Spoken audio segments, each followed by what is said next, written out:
Ty máš video s osvětlovačem? Protože ti svítí dioda. Tak Jiříku, baterku zapou máme, ne? To víš.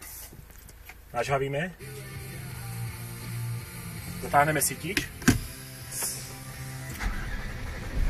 Rnkostroj. OK, takže za jedna, to je k sobě dopředu.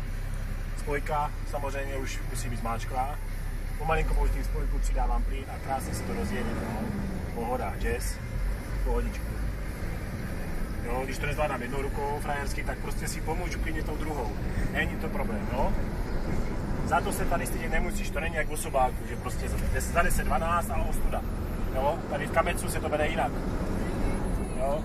A už tam sází ty kvality. Tady sázíš trošku víc a častěji, než normálně ve vozítku, který nejseš vidět. Ano? Tak, zatáčka, takže si v klidu přibrzdíme, ano. A znovu na to šlápneme, ano. Tak.